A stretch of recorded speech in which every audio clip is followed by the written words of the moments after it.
Hello Geminis, welcome to your May 2018 reading. Drop me a comment below, let me know how last month was. I love hearing how things played out for each individual, seriously, and it helps me a lot too. So, welcome to May! You know, we got through April, woohoo-hoo, and that Scorpio full moon at the end of the month. Intense!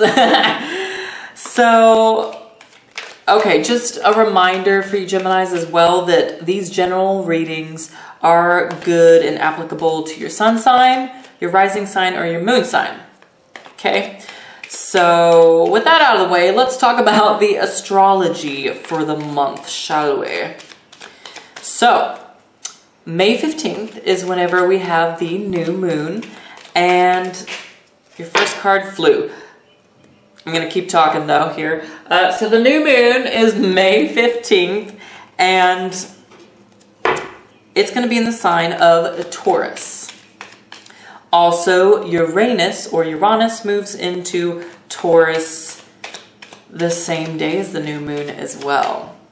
Okay, so a lot of Earth Taurian energy and quite the big shift, not just really because of the new moon, but because Uranus only moves signs every several years, you know, so this will be impacting all of us. And so you might really feel that. You might really truly feel that on the 15th of May. And then I do believe, you know what, let me consult my notes real quick. I want to see Mercury. Yes. Okay. So on May 29th, which May 29th will be the full moon in Sagittarius. Also, Mercury goes into your sign, Gemini, and Mercury's your ruling planet. So that's going to feel really good when Mercury goes there. And that'll be a pretty big shift too. And I think that'll create some flow for you with your daily routines, you know, day-to-day activities, and just also how you're coming across to other people, how you're projecting, how you're communicating, all that lovely jazz. So that'll be a nice full moon for you guys, and Sagittarius is a fire sign, so that's going to give you a lot of kind of energy, and it's a very optimistic kind of moon, I feel like.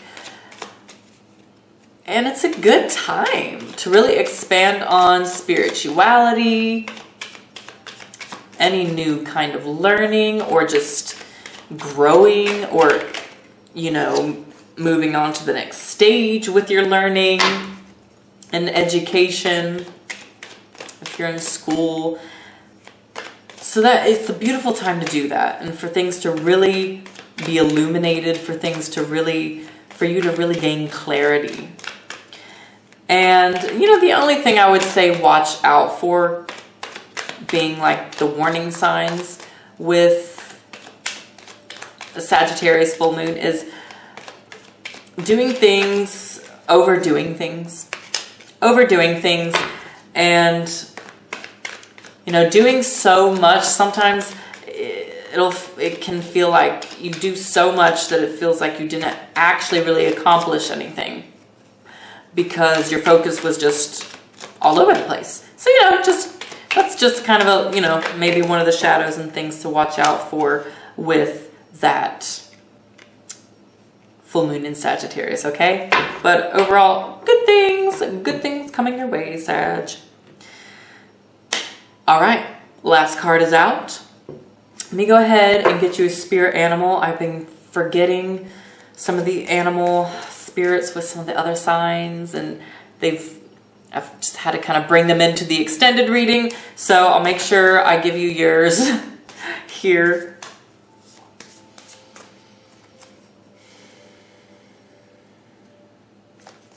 Okay. Some of you Geminis might be dealing with a Aquarius, whether that's business or personal, or just kind of out in your community, because they got fire dragon as well. So some of you Geminis might be able to kind of pool and find a little bit of common ground with some Aquariuses this month in May, because this is kind of that leading energy and temperament for you guys. You know, you have a lot of pickup, a lot of inspiration, a lot of just a lot of, I guess, energy to get projects done, to get your work done, to get whatever it is you want accomplished. That's here for you. And there's a sense of really embodying with Fire Dragon that sort of mastery over your life, over your whatever it is you're working on. Now for you, there is a little caution with the Fire Dragon. There's a little caution that you don't overexert, over-energize yourself, you know, cause yourself anxiety by doing too much or moving too fast. I say that because we're going to get into the reading here.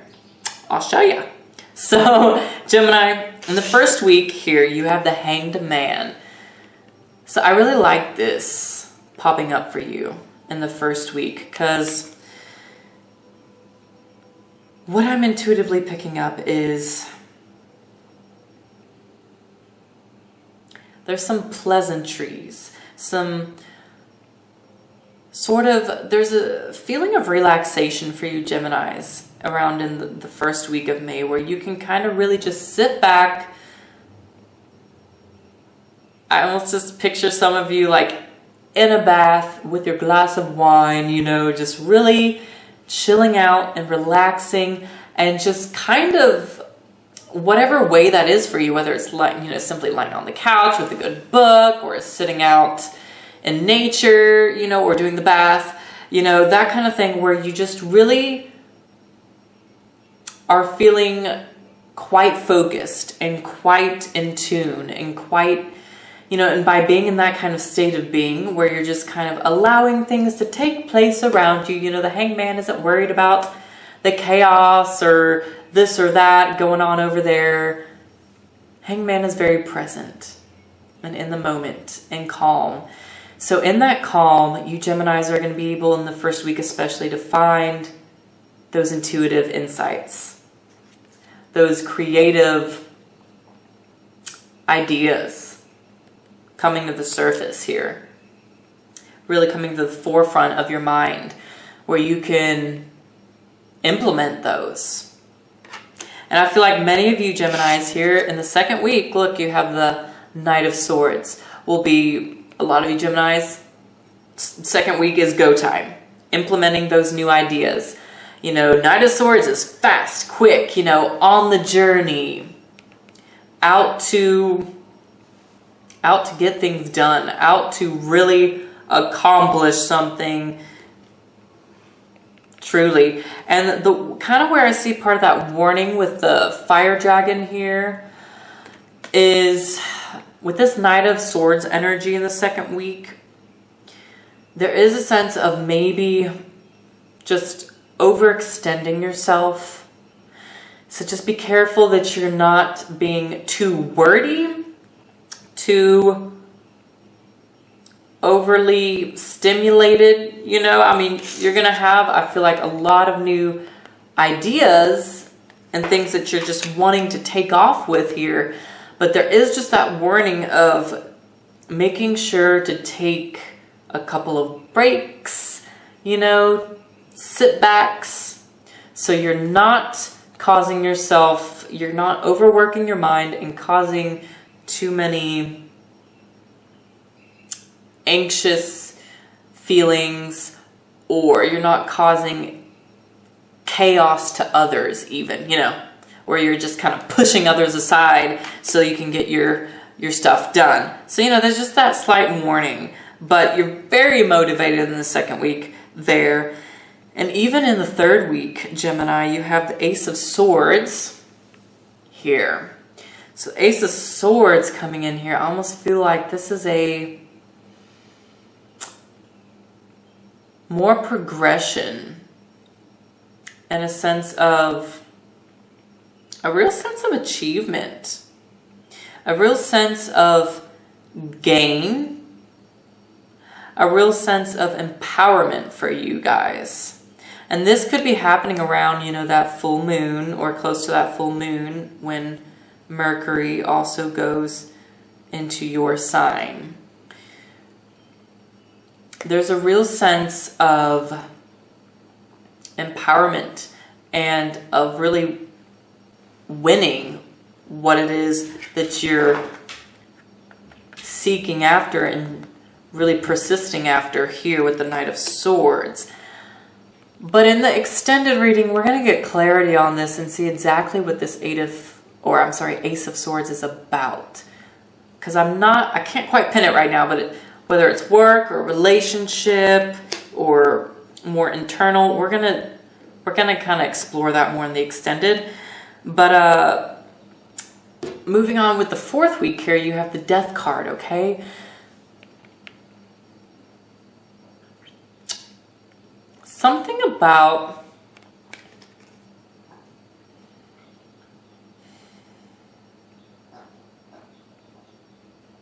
there's something that you are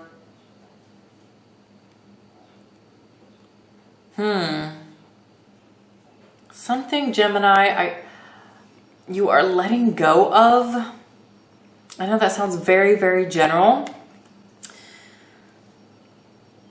but I'm sensing for a lot of you Geminis that this has to deal with releasing and letting go of ideas that were affecting the broader picture for you, that were affecting kind of futuristic goals.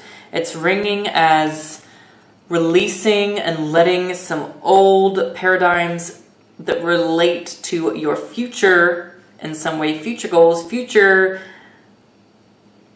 steps with someone or something that you are having to completely die and let go of, you know? Really put an end to. So that you can be... This is a very spiritual energy, you know, popping up for you guys. I feel like this is very internal for a lot of you. And then some of you, this is really affecting your day-to-day life here. And, you know, just with Fire Dragon as well, to me, this is like a call for you Geminis to really purge and transform some of these energies and just ideas that you have for yourself and for your future, so that you can move on in a new way. And we're going to get clarity on this Death card as well in the extended reading and see exactly where this is relating for a lot of you Geminis. Okay, so we'll pull clarity for the Death card as well, because that is a big energy and it is a little heavy. So we're going to talk about what that is, what kind of shift is going on there. Okay, that sun that is setting in the background with those two pillars and walls back here, that's standing out to me. So we'll discuss that, and then in the extended, we're going to talk about the bottom of the deck. You have Ace of Cups here. So this could be speaking of a lot of emotional healing coming to some of you Geminis, but we'll explore that. So the extended link will be below in the descriptions box. All you have to do is click that. It'll take you to a PDF file where you just, boom, click on the link from there, and then you can watch the rest of this reading in detail. Okay, so that's it for now, Geminis. I will see you soon. But also, if you want to do a personal reading with me, I'm going to leave my email and all that information below as well. Really excited about this month. A lot of takeoff, new ideas forming for you Geminis. I'm excited to see what that is and hear from you what that is. So I will see you soon in the extended. Bye for now.